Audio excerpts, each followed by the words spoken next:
ce qui m'attendait. Oh, oh, oh. Louez Jésus.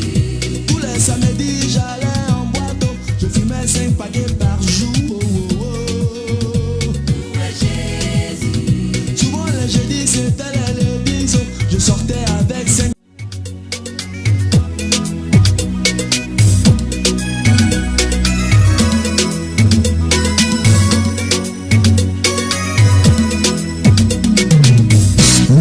Louez Dieu, louez Jésus.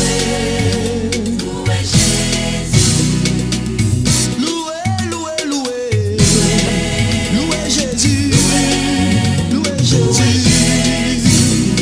Mon rêve était de vivre le luxe, je savais pas ce qui m'attendait. Oh, oh, oh.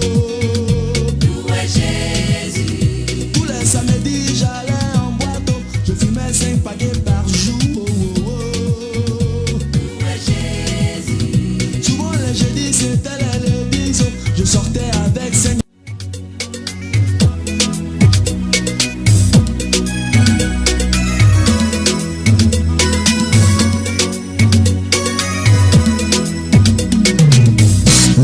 Louez Dieu, louez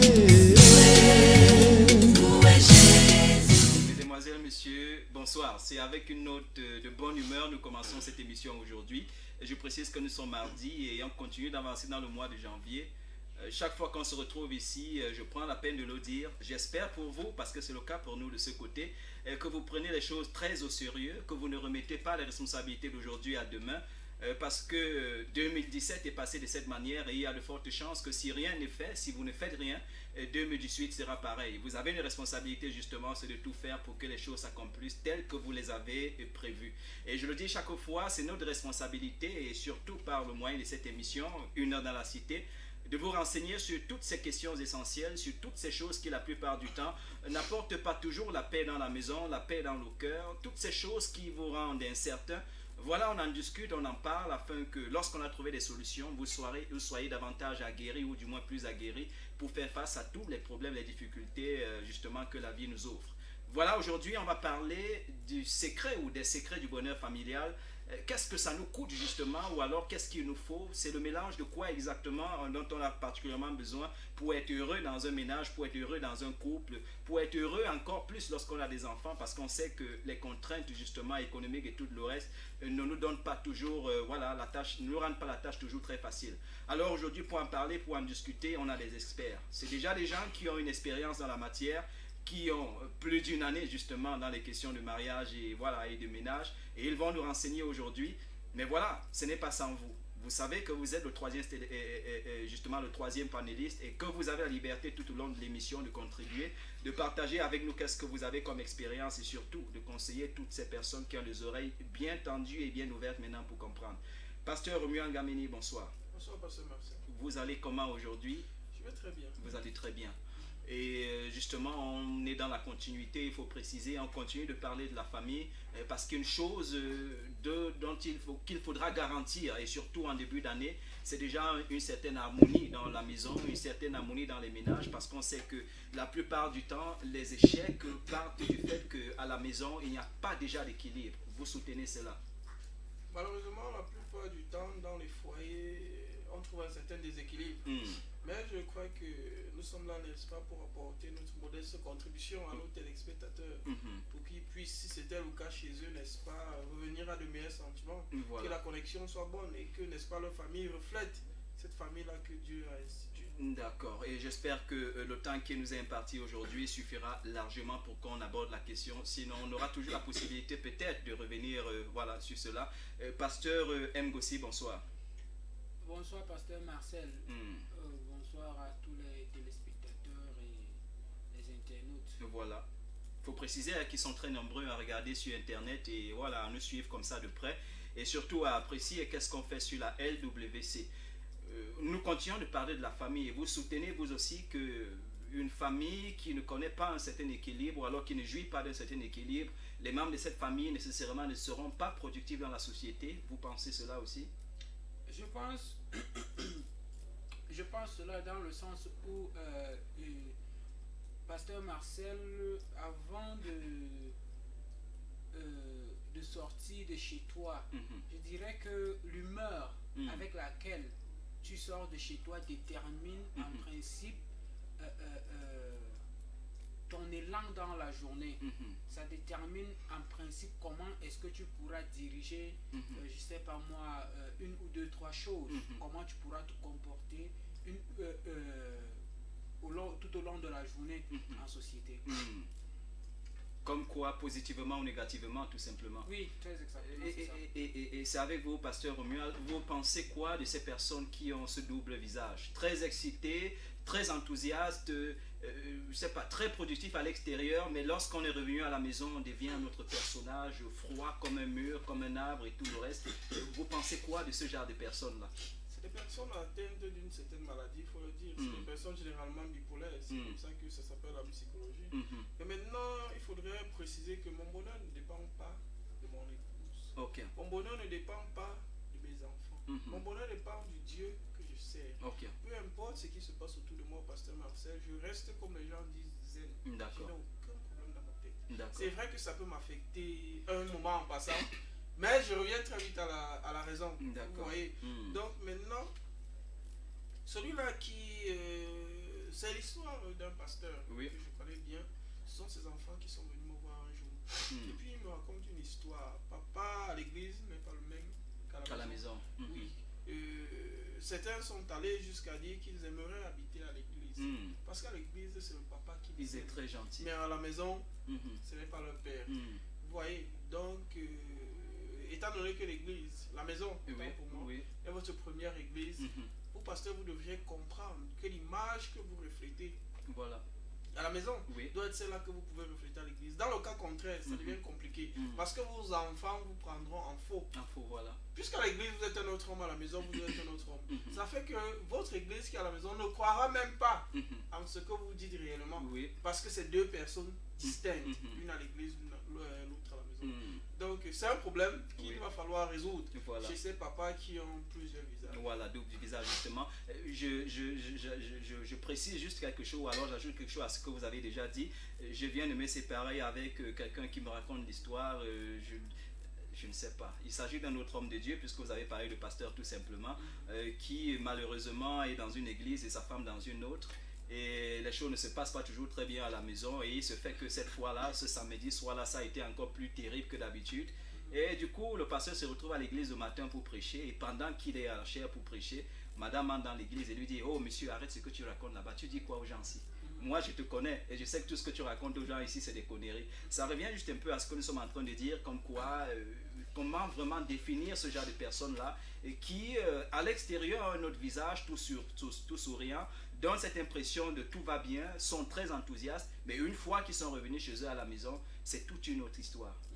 Qu'est-ce qui explique à la base? Parce que peut-être déjà comprendre le fondement, comprendre d'où cela part, va peut-être déjà ici aider à voilà, peut-être orienter cette émission de Je crois manière qu'il faudrait que particulière. les mamans, nos épouses, comprennent parfois qu'il faut différencier le pasteur du mari. Du mari. Même si le personnage est le même dans les deux cas. Il faut savoir quand est-ce qu'on a affaire au pasteur et il faut savoir quand est-ce qu'on a affaire Au au mari. mari. Et l'homme en principe aussi devrait faire pareil. Il faut savoir quand est-ce qu'on a affaire à la brebis Voilà. et quand est-ce qu'on a affaire à son épouse. Parce que l'épouse a des exigences légitimes. Légitime. Pasteur Marcel, il est évident que quand elle veut son mari, elle veut son mari. Voilà. Elle ne gère pas le fait que vous soyez le pasteur de certaines Oui. personnes. C'est que là, elle veut causer, elle veut dialoguer avec son mari. Mais maintenant, vos activités pastorales n'engagent que vous. C'est pas là, c'est pas son problème.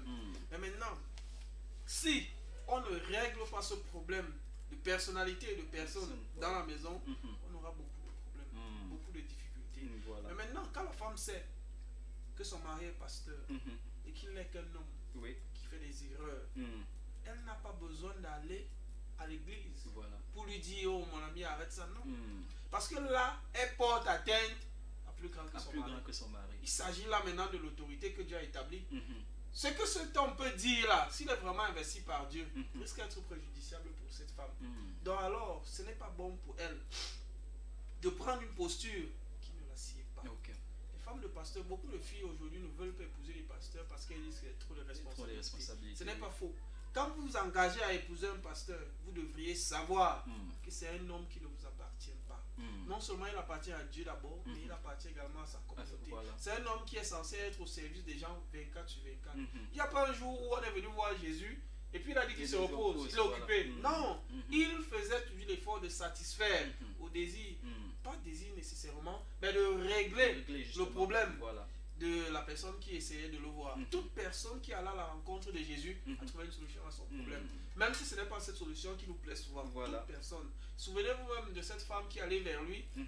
sans qu'il ne lui lui parle. parle, Je parle de voilà. la femme à la perte de sang. Mhm. Mais le fait de toucher son vêtement, elle a eu la solution à son Voilà, problème. voilà. Et aujourd'hui, c'est toujours d'actualité. Toute personne qui va à la rencontre du Seigneur Mhm. ne rentre jamais comme il est arrivé. Mhm, d'accord. Quand vous savez cela, vous savez que votre mari parle au nom du Seigneur. Mhm. Vous savez que votre mari est investi de l'autorité de Christ. Mhm. Faites attention à ce que vous partez faire, Voilà. surtout à l'église. Mhm. Quand c'est votre mari, arrêtez-le même à la maison, vous déclenchez votre bagarre. Mhm. C'est que je ne conseille pas. Justement C'est pas. votre mari, gérez Voilà. ça là-bas. Mhm. Mais quand vous êtes sorti du cadre, que vous vous retrouvez à l'église, Mhm. devant une communauté, il y a un peuple que ce type est en train de perdre, Ok. entre guillemets, Voilà. et il est censé rendre compte pour cela au Seigneur. Et voilà. Si un temps soit peu, vous êtes un obstacle Mhm. dans l'exercice de ses fonctions, Voilà. soyez sûr, vous allez payer pour ce que vous faites. Mhm. D'accord. Ecclésiaste nous a dit que tout acte sera porté en jugement, Mhm. Voilà. tout Mhm.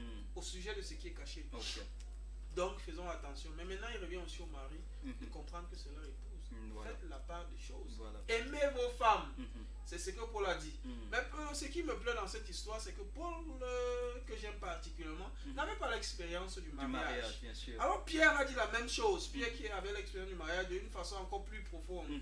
Il a ajouté parce que c'est le sexe faible. Faible. En réalité, c'est le sexe faible. Mhm. C'est la femme qui s'est rendue coupable de quelque chose dans le jardin d'Éden. Ce n'est Bien pas pour sûr. tirer sur elle. Bien sûr. Il faudrait comprendre que Mhm. les femmes sont très émotives Mhm. et les hommes sont rationnels. Voilà. De par leur construction physiologique, elles sont comme elles sont. Mhm. Et je crois que c'est l'une des raisons pour lesquelles nous les aimons tant. Voilà. Parce que si elles étaient rationnelles comme nous, ça poserait un certain Un nombre sérieux de problème. Sauf Alors, qu'aujourd'hui, étant dans le devenir, il faut préciser, oui, elle commence de raisonner un peu plus que les hommes. Je sais pas pour le bien de la société ou non. On remet tout je crois ça que à ça, Dieu. ce sera l'objet d'une autre émission. autre émission, Mais toujours voilà. est-il que faisons le distinguo D'accord. entre la femme et l'homme et le D'accord. rôle de chacun dans la maison. D'accord. Tout ira bien. Et justement, il y a peut-être un mot qu'on ne va pas laisser à côté, c'est le mot bonheur. Si vous rencontrez chaque homme dans la rue, il vous donnera peut-être sa définition du bonheur. Peut-être il faudrait déjà commencer à le définir, ce mot-là. Le bonheur, Pasteur Ngossi, ça suppose quoi pour vous? Puisqu'on parle aujourd'hui des secrets du bonheur familial. Quelles sont ces choses-là qu'il faut mettre ensemble, les épices qu'il faut mettre ensemble, justement pour jouir de ce bonheur? C'est déjà quoi lorsqu'on parle du bonheur familial? C'est quoi ce bonheur familial? Écoutez, parlant du bonheur familial, je n'irai pas par quatre chemins pour dire que le bonheur familial, c'est vivre pleinement Mhm. la joie et la paix Mhm. dans son foyer. Dans son foyer. Mhm. C'est ça le bonheur familial. Voilà. La joie et la paix. Ça veut dire que pleinement. dans bonheur, il y a joie, il y a paix, il y a peut-être notre mot harmonie aussi. C'est comme Oui, ça. c'est vous- tout ça. On D'accord. ne peut pas être dans la joie et dans la paix si on n'est pas dans l'harmonie. D'accord. Mhm. Donc, voilà en principe ce que je peux dire de ce qui est le bonheur. Mhm. Maintenant, à chacun de définir Mhm. selon les enjeux. Oui. Mais je sais une chose, c'est que dans le livre de Proverbes, Dieu dit que celui qui a trouvé de femme Mhm. a trouvé du bonheur. Oui. C'est une grâce Mhm. que l'Éternel l'accorde. Maintenant, on ne peut pas avoir ce bonheur pleinement, on ne peut pas jouir de ce bonheur pleinement Oui. dans une famille, dans un couple, Mhm. si Christ n'est pas au centre. Voilà. Mhm. Donc, pour jouir pleinement du bonheur Oui. dans un foyer, il faut que Christ Soit soit au au centre. centre de ce foyer. Mhm. D'accord. Pasteur Romuald Gameni, Oui. joie, paix, voilà ce qu'il faut mettre dans bonheur familial. Non, je crois qu'il manque d'autres ingrédients. D'accord, Comme allez. difficulté.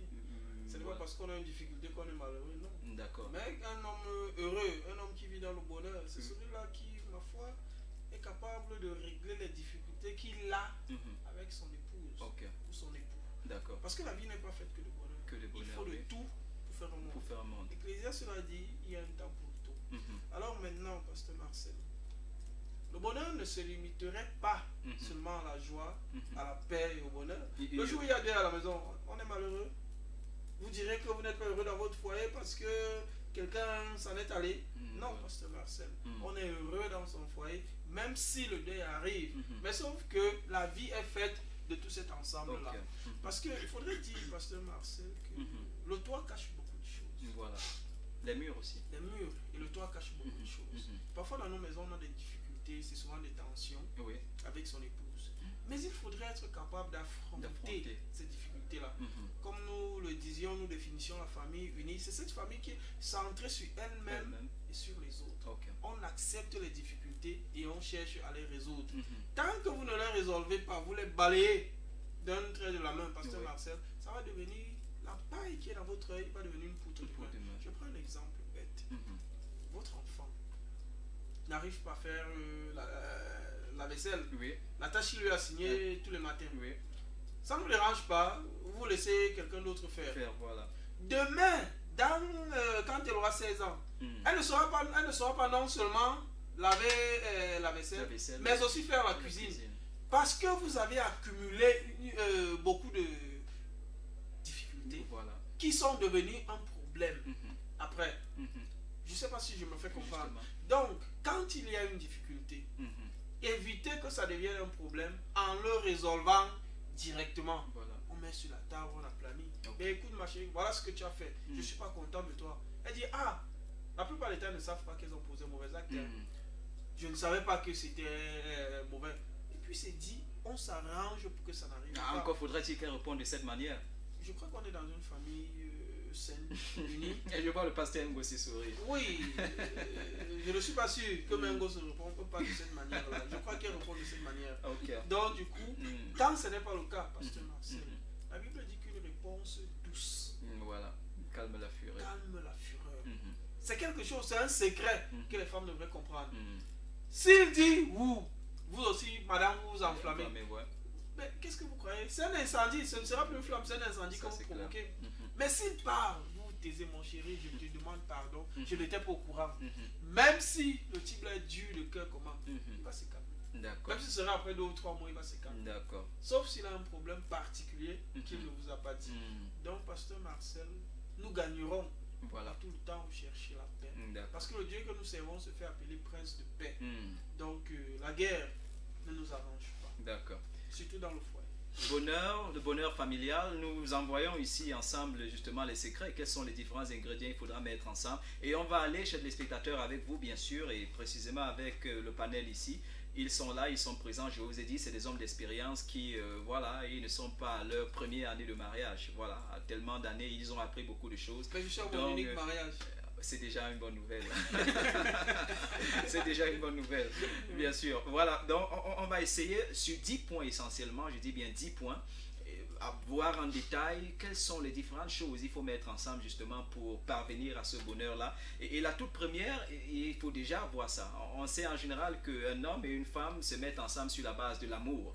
Et il se fait justement que pour beaucoup, et peut-être certains d'entre vous qui regardiez, les mots d'amour, les déclarations d'amour, c'était les choses d'avant le mariage. Après le mariage, on est passé à autre chose. On est passé à une autre réalité qui, la plupart du temps, est vraiment très triste. On a en général affaire soit à ces femmes-là qui sont comme des murs.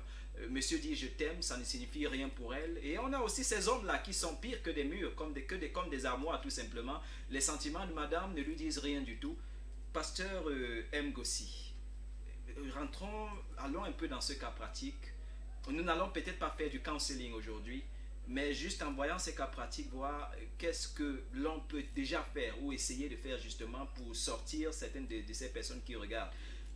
Lorsqu'il n'y a pas réciprocité de sentiments, est-ce qu'on peut dire que déjà c'est la base de certaines tensions dans la maison? Que peut-être madame ait l'impression qu'elle aime monsieur et que monsieur ne manifeste aucun amour. Ou alors pareil pour monsieur, que monsieur aime madame, et que madame en retour ne manifeste pratiquement rien qui donne à monsieur d'être rassuré justement sur les sentiments de madame. Est-ce que ce n'est pas déjà là la base de cette intention dans la maison?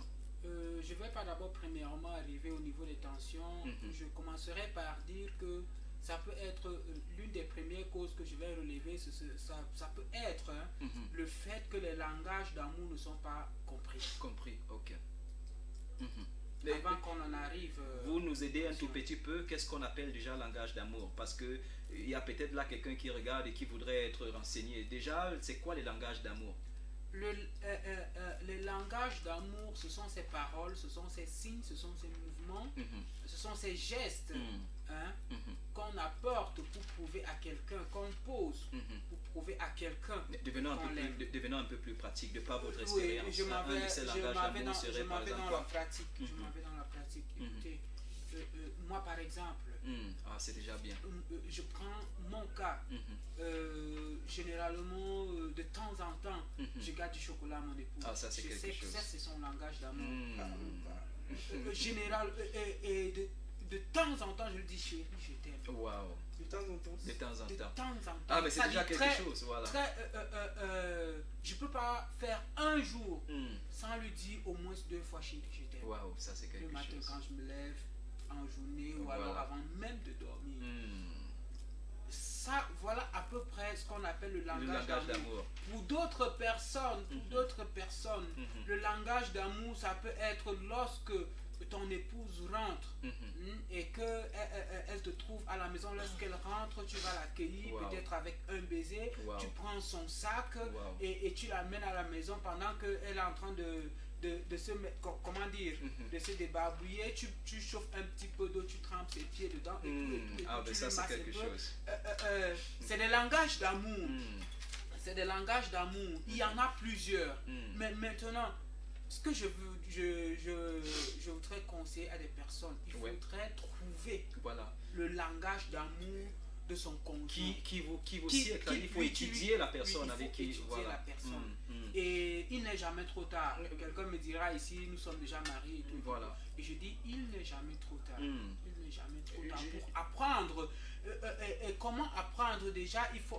Pour apprendre le langage d'amour de X ou Y, il faudrait ce qu'on appelle généralement la causerie. La causerie. Oui. Il faut discuter, Il faut communiquer. Il faut communiquer. La communication est pour beaucoup. Quand il n'y a pas la communication, alors il est même difficile qu'on décèle parce que c'est très simple. Qu'est-ce qu'il te plaît? Voilà.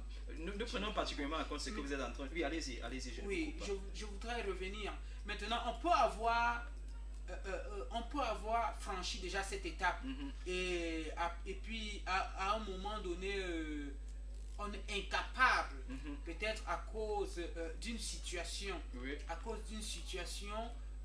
le langage d'amour disparaît et puis ça peut prendre du temps avant de revenir. Mais toutefois, s'il y a le dialogue dans le foyer, s'il y a quelqu'un qui peut se rabaisser, alors le temps ne sera pas long. Non, mais vous dites quelque chose qui doit être pris en compte ici et je préfère en discuter avec vous, Pasteur Ngossi, avant justement que vous ne partagiez peut-être avec nous, les téléspectateurs voudraient aussi peut-être savoir. Le Pasteur Ngossi a dit quelque chose et je commente avec vous. Il y a peut-être certaines de ces femmes pour qui je t'aime ne signifie pratiquement rien. Ça veut dire, l'homme trouve peut-être qu'en disant je t'aime à madame, il a peut-être trop fait, il a peut-être vraiment fait. Mais pour madame, ce n'est pas quelque chose qui va jusque dans son cœur. Peut-être pour madame, si elle revient du travail, un peu comme le pasteur Ngossi le disait, l'accueillir à la porte, prendre son sac et tout le reste, voilà quelque chose qui signifie, si vous voulez, qui a de l'importance pour elle. Le je t'aime ne suffit pas. Peut-être pour une autre femme encore, le fait de l'accueillir à la porte, de porter son sac, de revenir, ça ne signifie pas grand-chose pour elle. Si vous vous battez, vous nourrissez les enfants, c'est déjà ça la plus belle déclaration d'amour que vous pouvez avoir pour elle. Vous êtes aussi d'accord qu'il faut, j'ai envie de dire, trouver les mots et les gestes qui conviennent pour son conjoint ou sa conjointe? Ou alors vous soutenez qu'il y a des mots standards, il y a des choses qui sont standards et qui devraient nécessairement exister dans toutes les maisons. Le fameux je t'aime, moi non plus, et tout le reste. Et moi plus que toi. Et moi plus encore, voilà. Il y a des choses standards en amour. Quand vous êtes allé vers votre épouse, tout le baratin que vous lui racontiez au début, vous savez ce qu'elle acceptait facilement et ce qu'elle n'acceptait pas. Voilà. Mais maintenant, ce qui concerne les langages d'amour, les femmes, toutes, ont un faible pour les cadeaux. Pour les cadeaux. Toutes les femmes aiment les cadeaux. De la plus grande à la plus petite, toutes aiment les cadeaux quand ça provient de leur chérie. Comme quoi les hommes n'aiment pas les cadeaux aussi. On parle de langage d'amour vis-à-vis de leur épouse. On parlait de la femme. D'accord. Toutes les femmes juste une parenthèse. aiment les cadeaux. Il n'y en a aucune qui n'aime pas les cadeaux. Surtout quand ça vient de son mari. Wow. Pasteur Marcel, même si cette femme a 1 million, Mm. vous lui donnez quelque chose de 1000 francs CFA, Mm. et elle sait que c'est son mari qui le lui a donné, Mhm. mais je vous assure qu'elle est aux anges. Oui. Les femmes ne sont pas compliquées à gérer en Mm. réalité. C'est des êtres très émotifs. Quand vous entrez dans l'âme, vous comprenez ce qu'elles veulent. Mhm. C'est pas compliqué. Alors, entre autres langages d'amour, n'est-ce pas, Oui. on a généralement les paroles d'affirmation ou les paroles valorisantes. Voilà. Les femmes sont sensibles à ces choses-là. Mhm. Tu es la plus belle, Oh, ben ça, tu c'est es la quelque plus chose. douce, Mm. je vibre avec toi, je ne peux aller nulle part sans toi. C'est des choses auxquelles les femmes Mm. sont sensibles. Mhm. Quand on était jeune et qu'on faisait un certain nombre de choses, on se rendrait compte que les femmes, on réussissait toujours à les avoir de la même façon. Oui. Même si on les était trompés par un autre. Et donc, Mais voilà. quand vous revenez, vous lui dites des choses, Mhm. elle vous écoute clairement. Mhm. Il y a un autre langage d'amour qui est le toucher physique. Mhm. Ce n'est pas primordial chez la femme, contrairement à Ah, l'homme. Parce que les hommes ont ces besoins, généralement les femmes aussi. Mhm. Mais chez elles, chez les femmes, le toucher physique, les relations sexuelles viennent en 3e ou 4e Quatrième position. position. Alors que chez l'homme, c'est en En 2e deuxième position. Après quoi, vous précisez? Le soutien absolu. Ok. Inconditionnel. Mm. Après, chez les hommes, c'est le sexe. C'est comme ça que ça marche. Mm. Pourtant, les femmes ne sont pas trop Mhm. sexe. Mhm. Après le toucher physique, n'est-ce pas, on a d'autres langages d'amour, Oui. à part les paroles valorisantes Valorisantes, et voilà. le toucher physique, Oui. les temps de qualité. Mhm. Pasteur Marcel, que ce soit votre femme ou vos enfants, quand vous passez des temps de qualité avec eux, Mhm. ils sont aux anges. Qu'est-ce que j'entends par temps de qualité? Un dimanche après-midi, on est à la maison, Mm. en famille, Mhm. on joue avec les enfants, on cause avec madame. Et rassurez-vous, si vous avez déjà prêté attention, quand vous jouez avec votre enfant Mm. et que madame est là, elle vous regarde avec un sourire qui ne dit pas son nom. Mm. Elle est contente Mhm. de voir ça. Et ainsi de suite. Mhm. N'est-ce pas, vous avez encore d'autres langages, on a parlé des cadeaux. Oui, bien sûr. Il y a aussi le service rendu. Voilà, entre autres services, vous citez quoi par exemple? Faire du Laver marché le pour linge, madame, pourquoi laver le linge, voilà. Faire le marché pour elle, pourquoi pas. Mm. En offre, Mhm. nous parlions de quelque chose. Oui, bien sûr. Comme quoi, certaines personnes Mm. prétendent, quand vous faites la lessive chez vous, Oui. ou alors la vaisselle, Mm. que madame vous a charmé. Mm. Pasteur Marcel, si c'est mon cas, Mhm. et j'accepte avec joie. Et je vous dis que son marabout est efficace, D'accord. puisqu'il s'appelle Jésus-Christ. Voilà. Alors il a fait du bon moulon. Mhm. Moi, je suis. Démontrer son amour à une femme n'est pas un signe de faiblesse, Mm. contrairement à ce que les gens pensent. Voilà. Ou chez moi, je ne peux pas laver le linge. Mhm. Mais si vous aviez pris et vous vouliez une ménagère, Mhm. pourquoi ne pas prendre une ménagère? Voilà. Votre femme est-elle une ménagère? Non. Mm. Votre femme est-elle votre cuisinière? Non. Mm. Est-ce que elle est là pour faire des enfants? Non. Non. Elle est d'abord votre femme. Toute femme, Et celui justement. qui a trouvé une femme a trouvé trouvé le bonheur. Si donc elle est réellement ce bonheur-là, Pasteur Mm. Marcel, Mhm. vous avez l'obligation d'entretenir cette flamme afin qu'elle ne puisse pas s'éteindre. Voilà. C'est vrai que c'est pas toujours facile, Mhm. mais avec l'aide du Seigneur, on y arrive. Mm. Quand vous savez ce que vous avez à faire, quand vous avez en face de vous une personne aimée, Oui. parce que le problème part souvent de là, vous avez des couples qui, j'ai entendu des gens dire, on se supporte. Voilà. On supporte quoi, Pasteur Marcel? On s'aime ou on On se se supporte? supporte.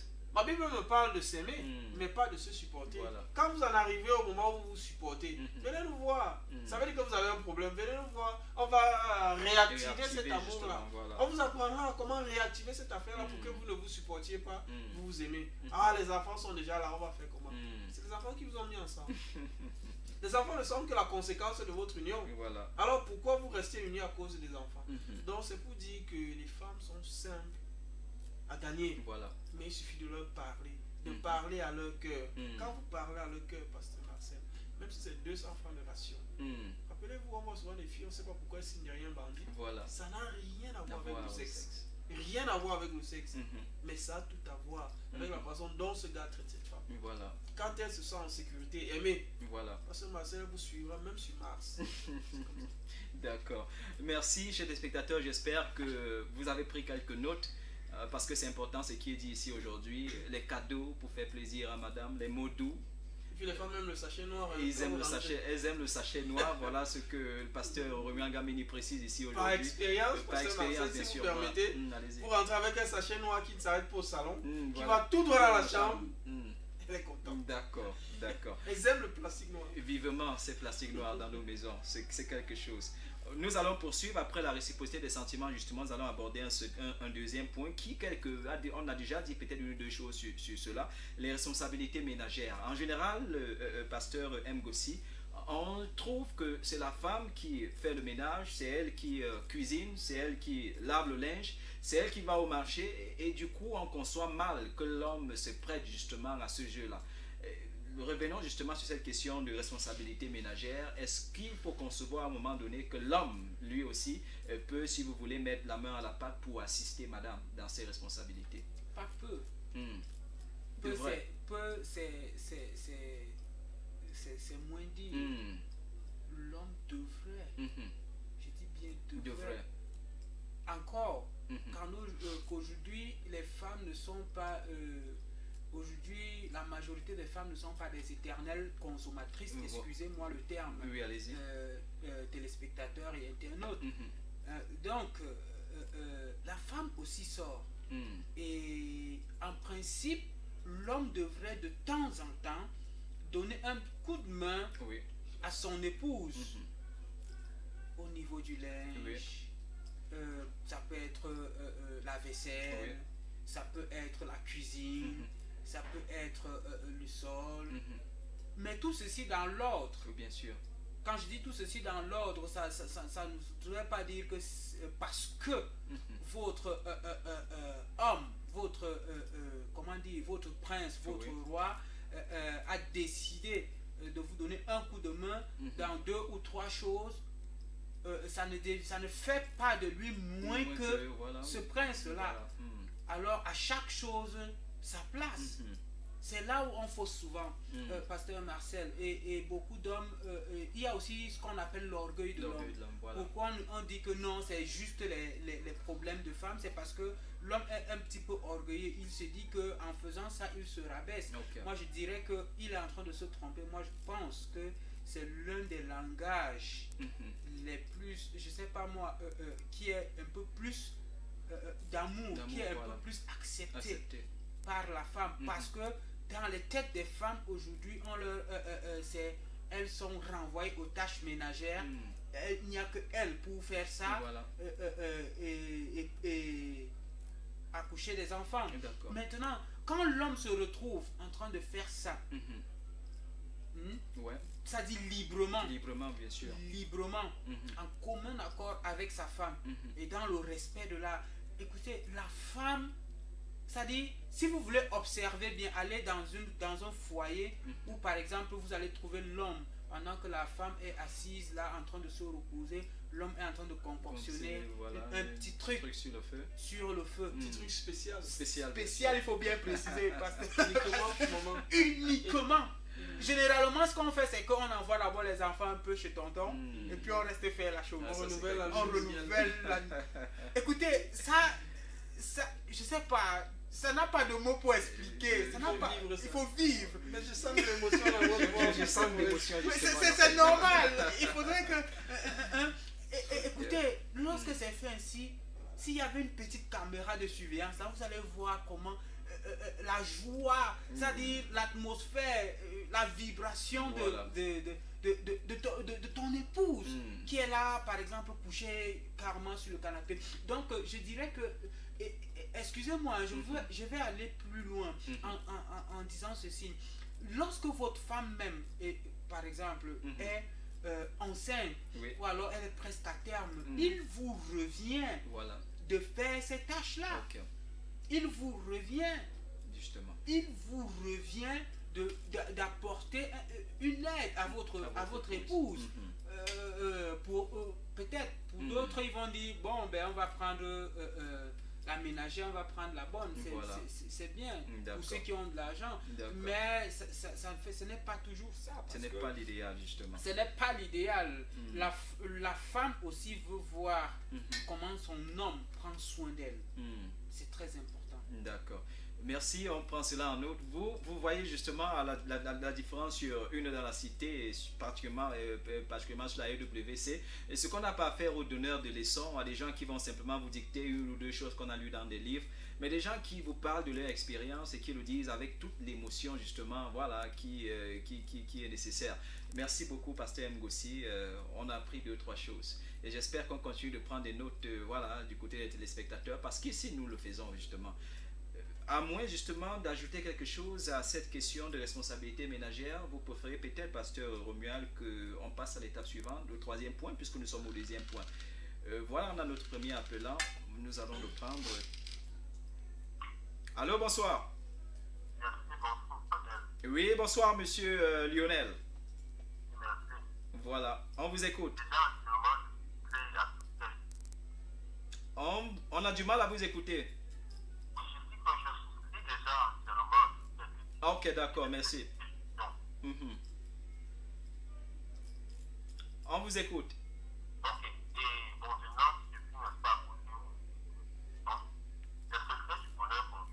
Oui.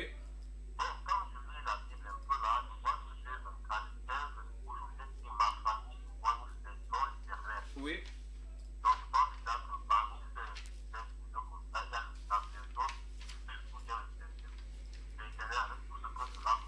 Oui.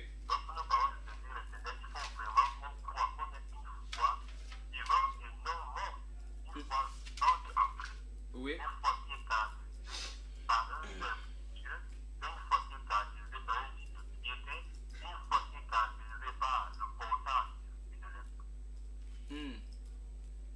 Oh là là, nous on a un petit souci. Juste un petit souci, monsieur Lionel, peut-être vous allez insister, un petit souci avec le téléphone. Vous insistez peut-être plus tard. Voilà. Et si on permet, peut-être on prend une transition, on revient juste après, s'il vous plaît.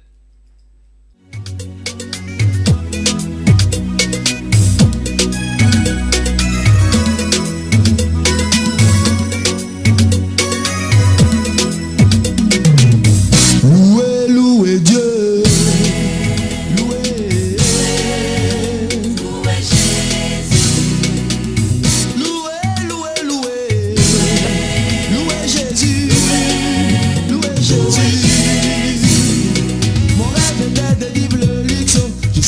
Ce qui m'attendait, oh, Louez Jésus. tous les samedis j'allais en boîte, je fumais 5 paquets.